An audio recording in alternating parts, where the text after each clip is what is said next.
Você ouve Sem Medo de Ser Feliz. Promovendo a elevação do sentir. Sem Medo de Ser Feliz. Apresentação do orador, médium e escritor José Carlos de Luca. Sem medo de ser feliz.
Olá, queridos ouvintes, estamos iniciando mais um programa Sem Medo de Ser Feliz, ao vivo, aqui nos estúdios da TV Mundo Maior, sintonizando com você que nos escuta pela Rádio Boa Nova, tanto também pela TV Mundo Maior, e também você que nos acompanha a transmissão pelo Facebook.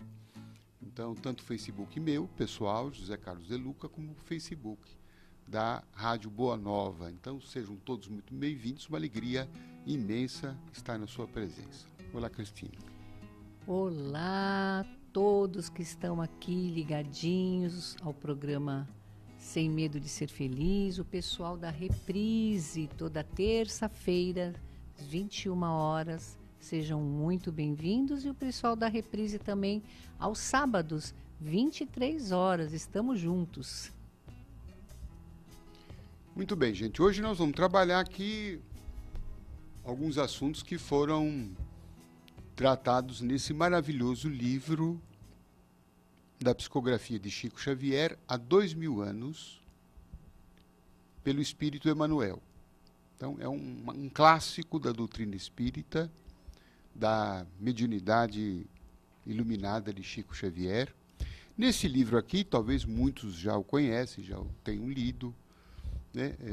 Mas para aqueles que não conhecem, o Espírito Emmanuel, ele aqui retrata uma de suas encarnações.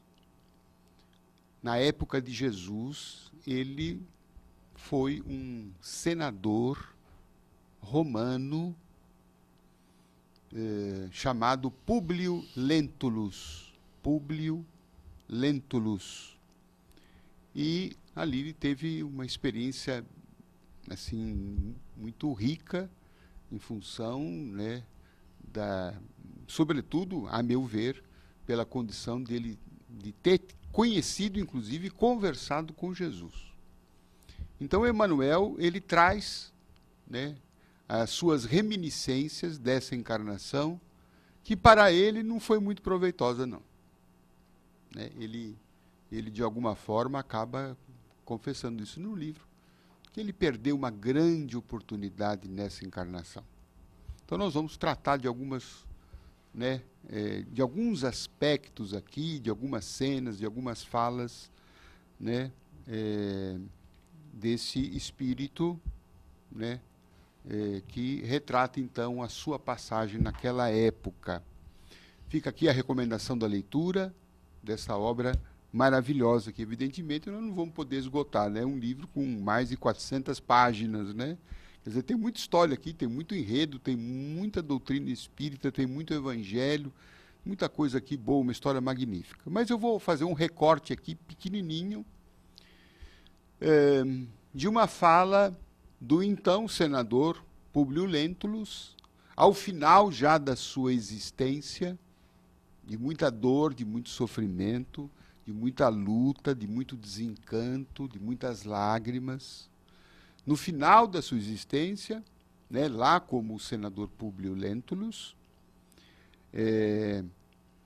já então, quase no final do livro, ele tem uma fala aqui que eu considero, do ponto de vista doutrinário, conceitual espírita, muito rica para todos nós. Então, a Cristina fará esta breve leitura desse trecho aqui do que Emmanuel vai falar.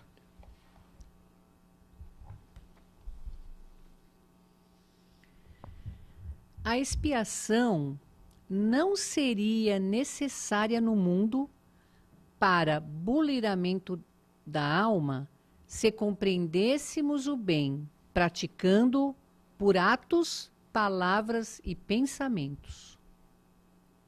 Então, veja, aqui nós estamos vendo alguém que está fazendo uma confissão no fim da sua existência. Né? Tem todo um tom de arrependimento aqui. Tem todo um tom de uma expiação que esse espírito sofreu. Porque neste momento que ele está falando isso, nessa história aqui de há 2000 anos, o senador Públio Lentulus está cego. Ele está cego. Depois nós vamos entender por que é que ele ficou cego. Né?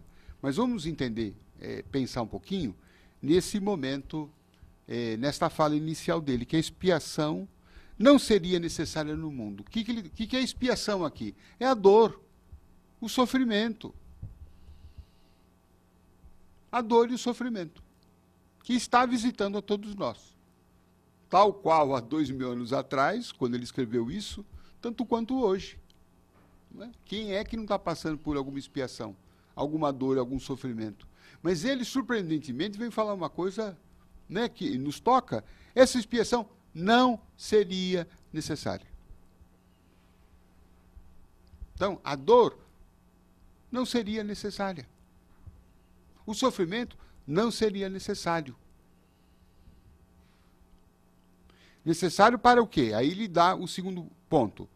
Necessário para burilamento da alma. Então, ele dá já então uma explicação para a dor e o sofrimento. A dor e o sofrimento, a expiação, ela incide, ela está na nossa vida com uma finalidade que é burilar a nossa alma, aperfeiçoar a nossa alma, tirar as arestas, os excessos.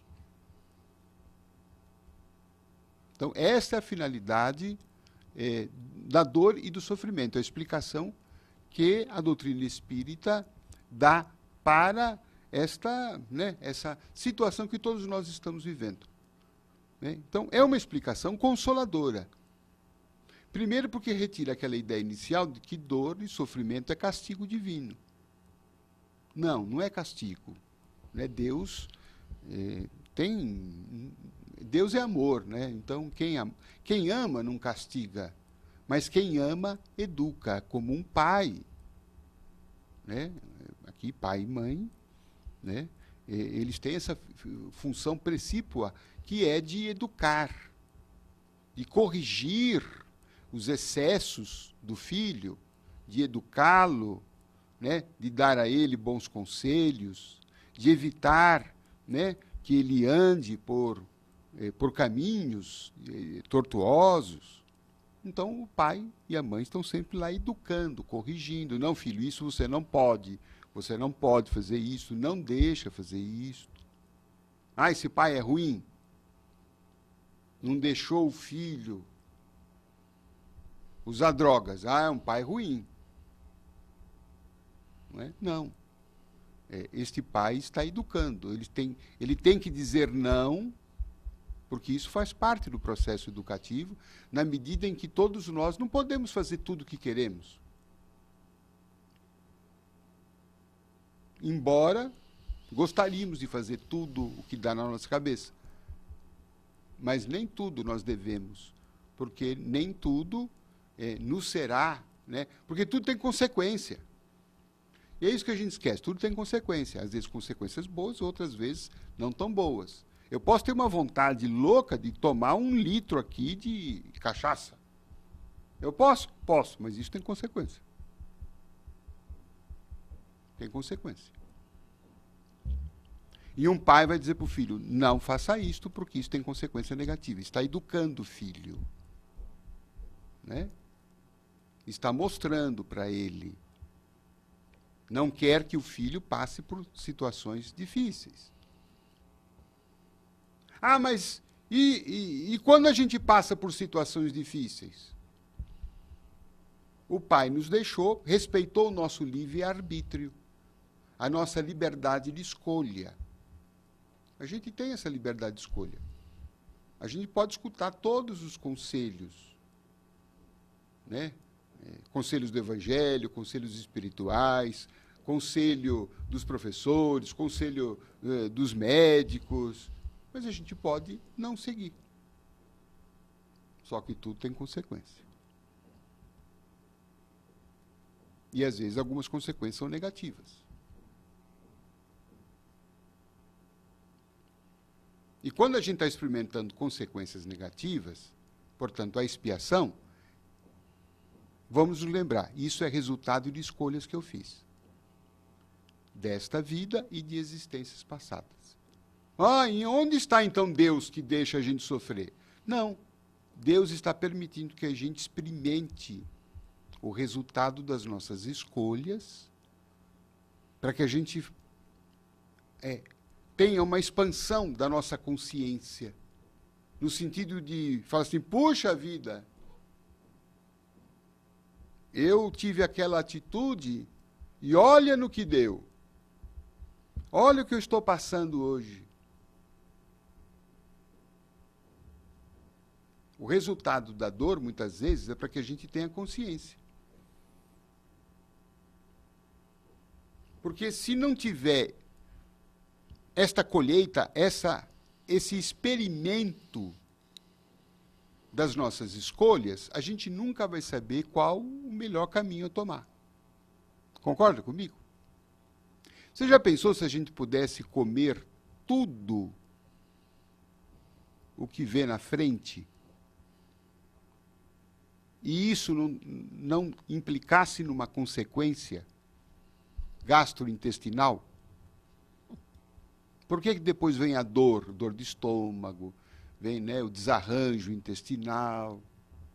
Você vai dizer, aí a gente vai dizer, puxa vida, eu me excedi, eu comi mais do que devia, eu bebi mais do que devia. Nossa, não posso fazer mais isto. Para que é essa dor? A dor exatamente tem essa função, de fazer com que a gente se conscientize, adquira uma consciência mais ampla, maior. Então, apesar disso tudo, o Emmanuel fala que essa expiação não seria necessária. Desde que a gente praticasse o bem por atos palavras e pensamentos. Praticasse o bem por atos, pensamentos e palavras. Então, vale dizer, o mal que está hoje na minha vida, essa expiação, essa dor, esse sofrimento, é resultado do bem que eu deixei de fazer. Ou do mal que eu fiz. Veja que eu estou falando de duas coisas diferentes, né? O mal não é só o mal que eu fiz. Mas, segundo nós aprendemos no Livro dos Espíritos, é o bem que eu podia ter feito e não fiz. O bem que eu poderia ter feito e não fiz. Isto também é um mal. E o mal que eu plantei, seja positivamente, seja pela omissão minha no bem, este mal vai desencadear uma consequência. Porque quando eu estou no mal, eu deixo de estar no bem. E a lei do universo, a lei espiritual, que nós estamos tratando aqui, é a lei do bem. Por isso que Allan Kardec falou da importância do homem de bem. O que é o homem de bem? É aquele que pratica a lei da justiça, do amor, da caridade. É o homem que faz o bem. Não é, esse bem não é só, né, uma esmola, é também, mas é muito pouco. Este bem é, né, o bem por pensamento. O bem por uma palavra. O bem por atitude. O bem pensar, o bem falar, né? O bem agir. O viver em harmonia. Harmonia, ou seja, sem causar desarmonia, sem causar danos. Não prejudicar os outros. Eu me lembro de uma frase de Chico Xavier, própria de um espírito iluminado e consciente, lúcido, né? Ele fala assim, eu fico triste quando às vezes os outros me magoam, me fazem algum mal. Mas eu ficaria muito mais triste se fosse eu quem tivesse feito o mal. Veja que coisa interessante. Olha a lucidez espiritual de Chico Xavier. Uma lucidez que nós precisamos começar a raciocinar com essa cabeça, né, espírita, com essa cabeça dessa compreensão das leis espirituais da vida. Eu fico triste quando me fazem algum mal, mas eu ficaria muito mais triste se fosse eu quem tivesse feito esse mal. Por quê? Porque ele saberia que se ele tivesse feito o mal, ele teria que colher os resultados. Aliás, gente, tudo na vida tem resultado. Tudo tem consequência. Porque o bem que eu faço também tem consequência. E aqui o Emmanuel falou assim, a expiação não seria necessária, a dor e o sofrimento não seria necessário.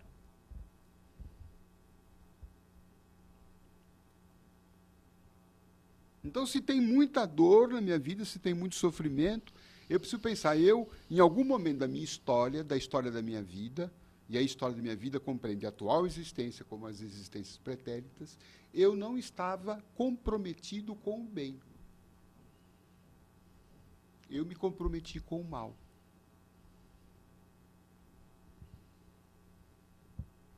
Eu fui maldoso. Eu pratiquei o mal, eu prejudiquei. Eu quebrei a lei de harmonia. Tem uma música até do Beto Guedes, Sal da Terra, letra lindíssima, que num determinado trecho, o Beto Guedes canta, diz assim, a letra diz mais ou menos assim, anda, leva a tua vida em harmonia.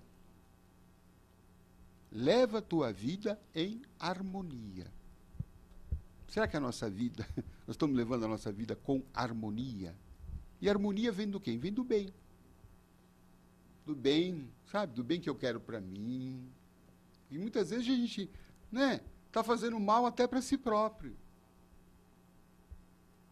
Está fazendo mal para si próprio, por atos, pensamentos e palavras. E também está fazendo mal para o outro. Muitas vezes a gente é um peso na vida do outro, né? Porque a gente induz aflição, a gente às vezes é violento, a gente às vezes tem palavras pesadíssimas, palavras duras, a gente é mal-humorado, a gente é excessivamente cobrador, excessivamente crítico, perfeccionista, reclama, se queixa, não é capaz de dar um elogio para a pessoa, mas tem muitas críticas. Isso é o mal. O mal não é só pegar uma arma e dar um tiro na pessoa, não é ir lá só roubar a pessoa. O mal é toda a aflição que eu causo nos outros. O mal é toda a aflição que eu causo nos outros. Seja aflição física, seja aflição emocional. E esse mal retorna para mim. Gente, vamos fazer um intervalinho, depois nós vamos continuar com esse papo aqui, tá bom? Fica aí.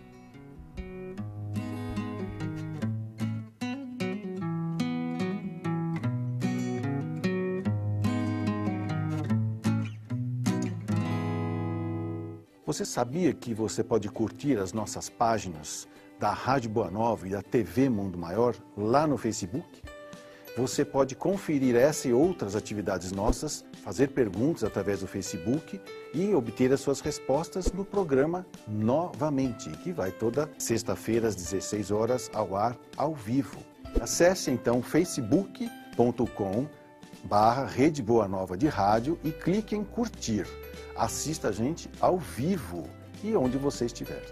E curta também a página da TV Mundo Maior, facebook.com/TV Mundo Maior e deixe o seu like. Estamos esperando a sua curtida e o seu recado para lermos ao vivo durante a programação. Você tem 1 minuto? Sim, 1 minuto para salvar uma vida ou para evitar um aborto. Em 60 segundos, você pode amparar uma pessoa em desespero. 1 minuto para muita gente pode não significar muita coisa. Para nós, pode significar a regeneração do planeta. Que tal nos ajudar? É só 1 minuto. Financie 1 minuto da programação da Rádio Boa Nova e da TV Mundo Maior. Só assim, a maior rede mundial de comunicação espírita pode atravessar esse momento de crise. Nossos custos com satélite, antenas de radiodifusão, profissionais de engenharia são altos. Mas com 1 minuto de sua ajuda, podemos continuar. Com o mesmo valor de um lanche na maior rede de fast food do mundo, você financia 1 minuto de luz. Clube Amigos da Boa Nova, ajudando você a ofertar 1 minuto para salvar vidas, consolar corações e construir um planeta melhor. Educar, alimentar. Cuidar de uma criança é um trabalho tanto. E cuidar de 1.400? Nós estamos falando de 1.400 crianças pra lá de especiais. As Casas André Luiz têm certeza que você vai ajudar a cuidar dessas crianças. Olá, eu sou Norberto Gavioli, apresentador do Mistérios, da sua TV Mundo Maior.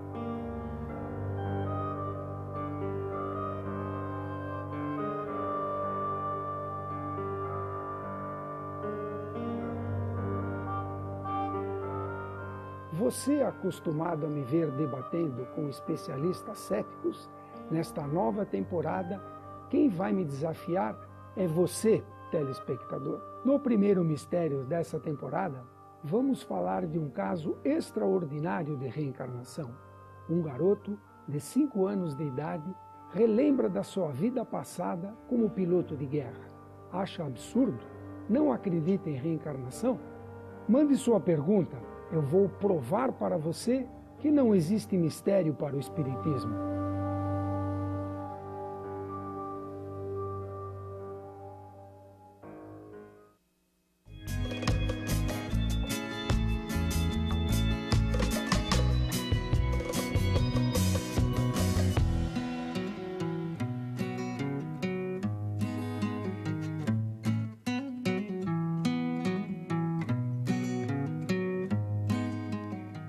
Gente, estamos aqui voltando hoje, trocando ideias sobre alguns assuntos abordados nesse livro maravilhoso há 2000 anos. Cristina, temos aí a participação de nossos ouvintes? Muitos ouvintes ligadinhos aqui. A Cleide Vicente Rodrigues, lá de Floripa. Rodrigo Campos Jardim, de Vila Velha, Espírito Santo.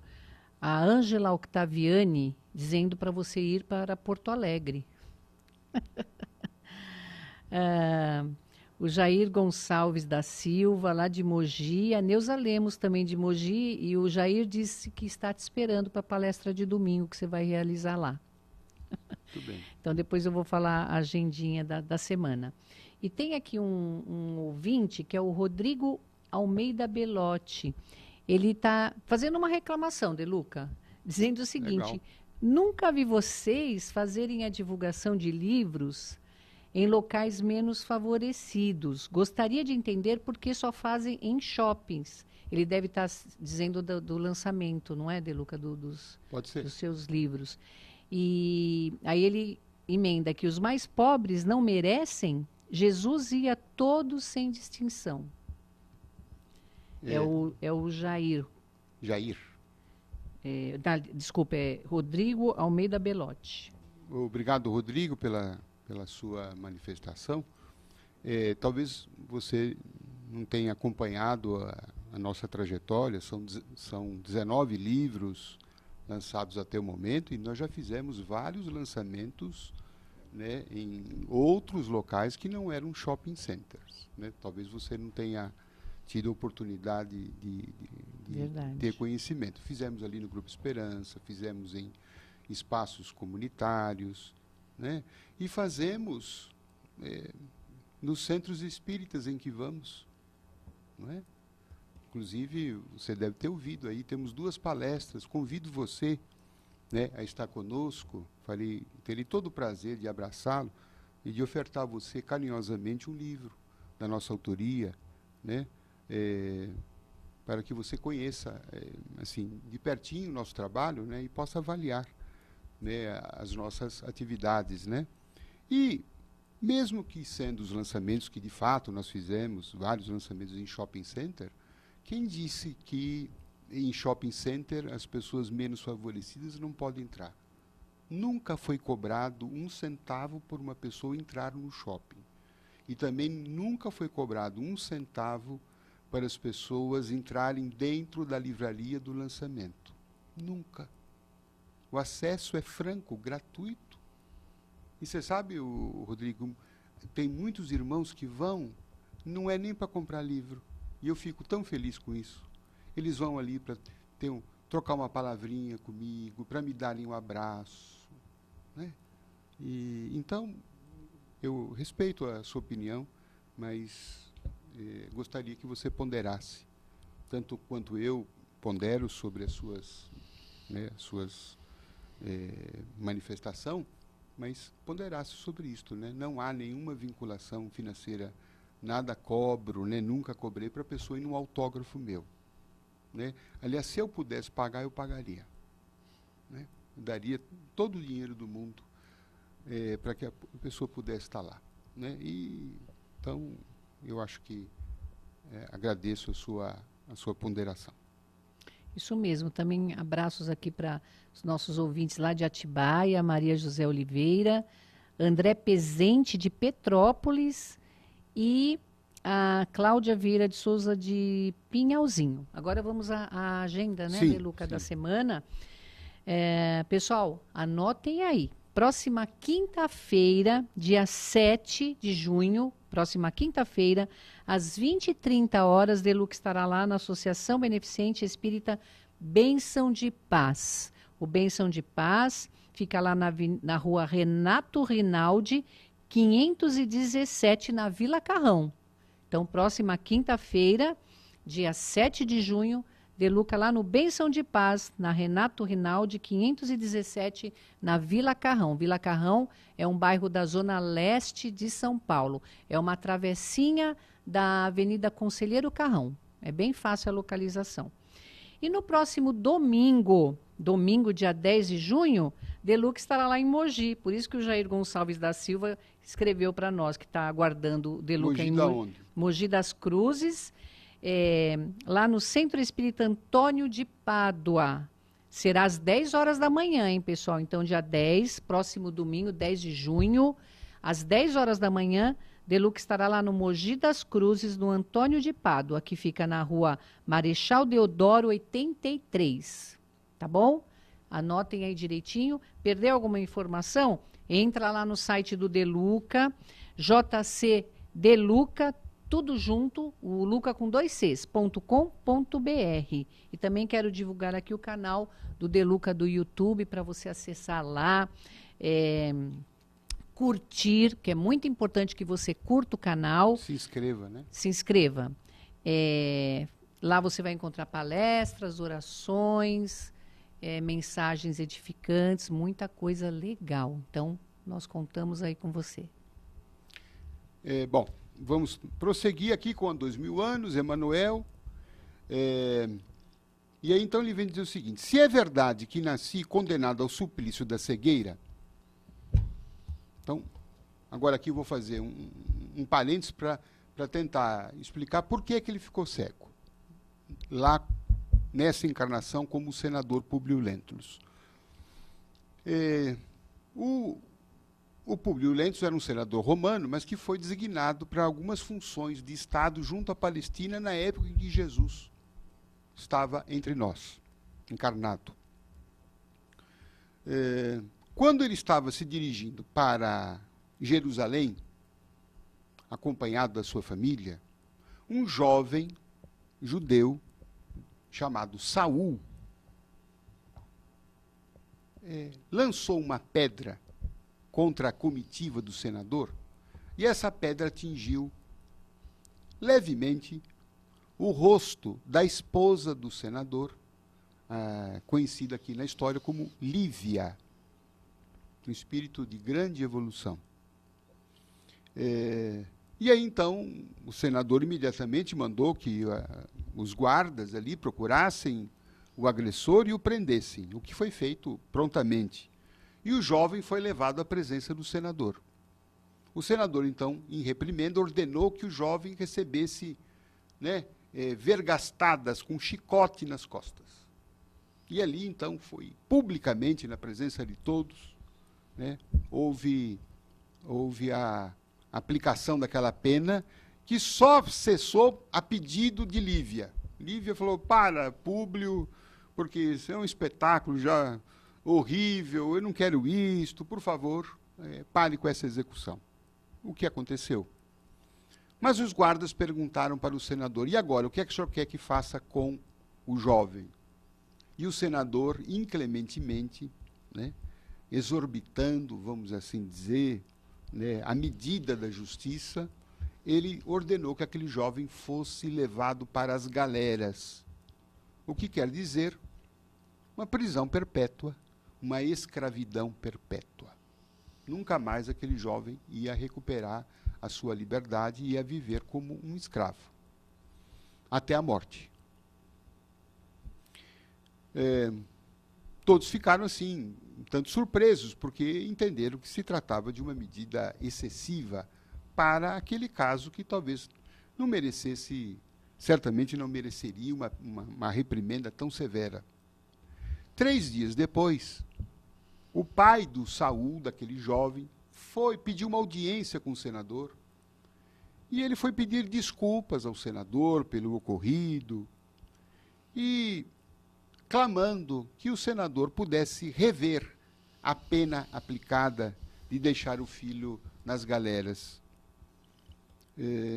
Ele ponderou, pediu desculpas, admitiu que o filho estava errado, mas pediu que o senador pudesse rever, que era uma pena talvez muito excessiva, que aquele jovem ainda era um tanto imaturo, não teve tanto dolo, tanta maldade de querer prejudicar gravemente o senador ou sua família, que aquele jovem, na verdade, era o sustento da casa, que a família era uma família pobre, de agricultores, enfim, apresentou diversas ponderações para que o senador pudesse, quem sabe, rever a sua pena.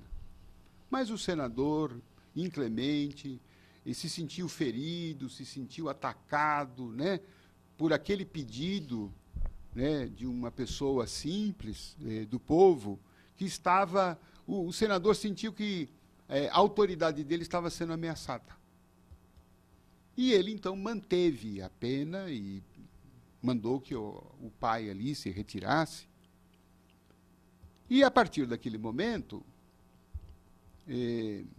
o pai do jovem Saul, que chama André de Gioras, ele diz para o senador: eu vou respeitar a sua autoridade, mas o senhor saiba que daqui para frente o senhor ganhou o pior inimigo da sua vida.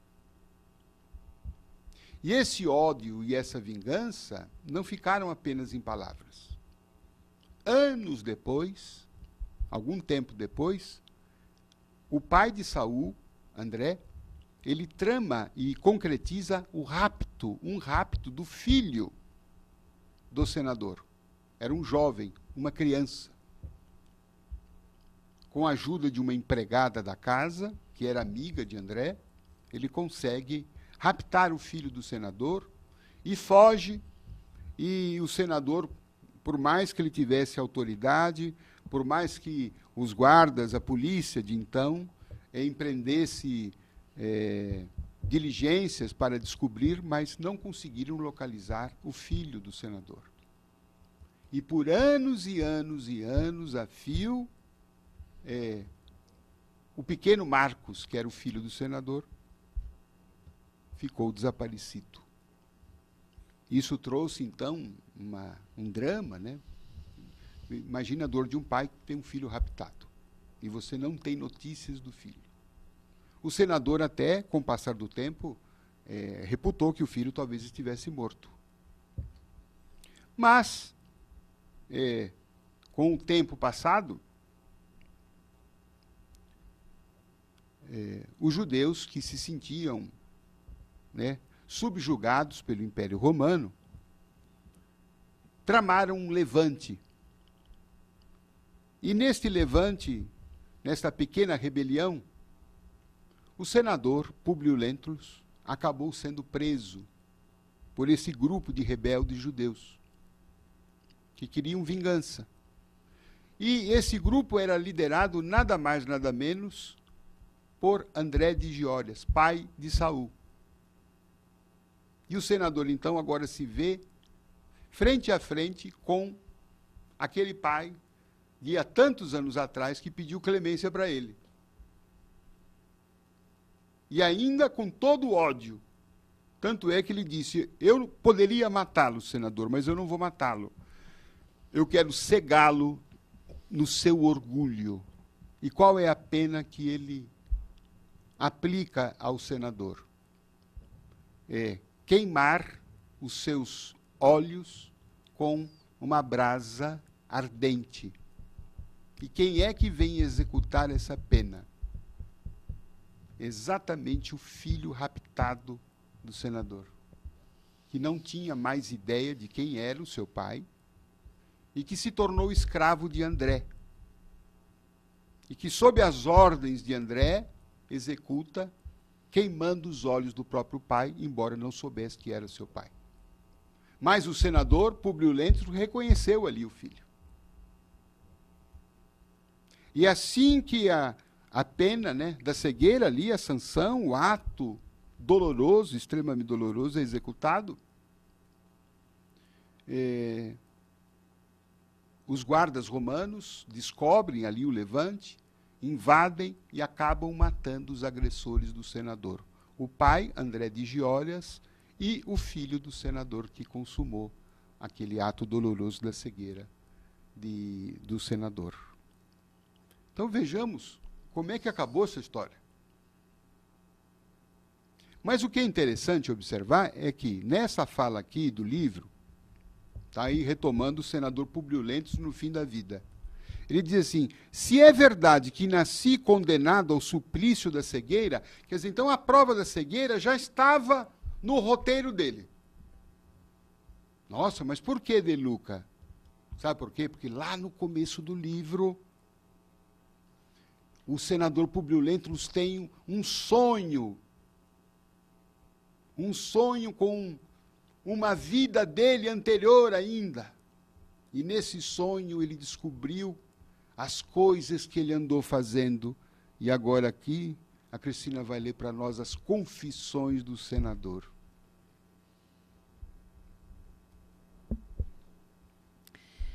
Num relâmpago, revivi toda a tragédia, sentindo que minhas mãos estavam nodoadas do sangue e das lágrimas dos inocentes. Contemplei, atemorizado, como se estivesse regressando involuntariamente a um pretérito obscuro e doloroso. A rede de infâmias perpetradas com a Revolução, em boa hora esmagada pela influência de Cícero.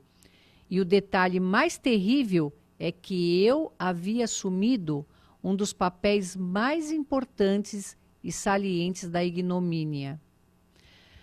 Todos os quadros hediondos do tempo passaram, então, à frente dos meus olhos espantados.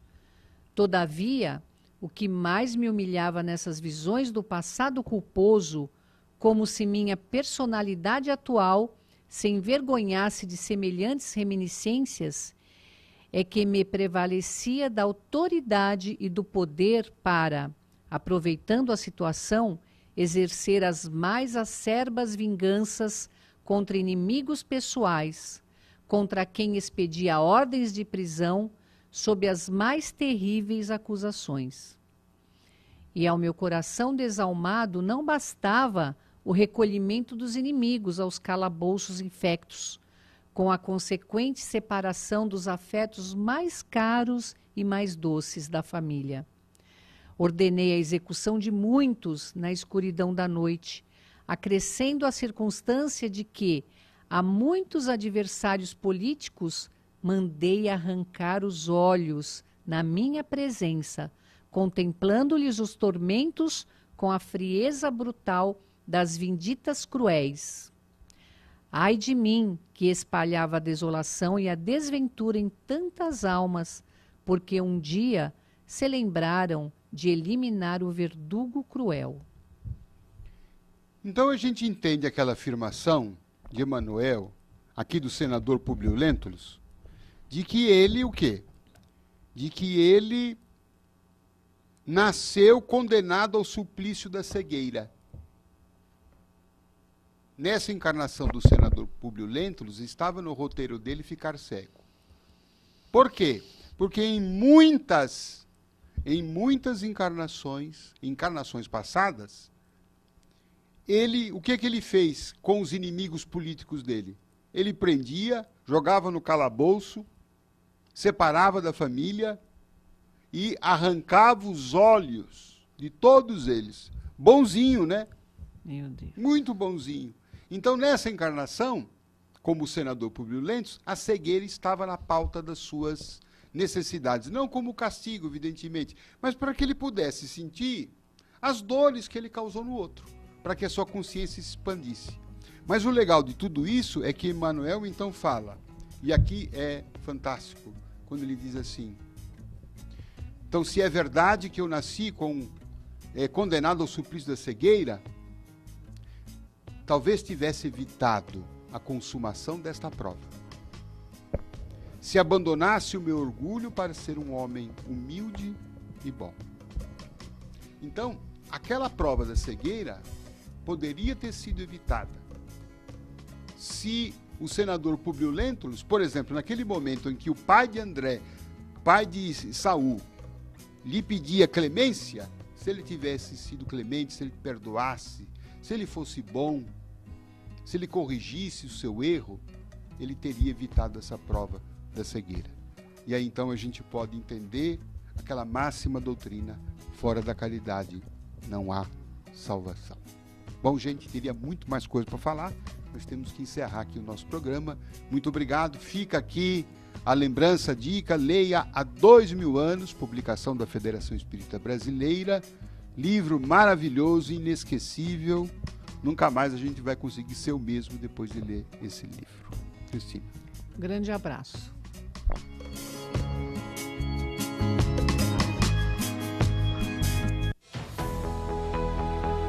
Termina aqui, Sem Medo de Ser Feliz.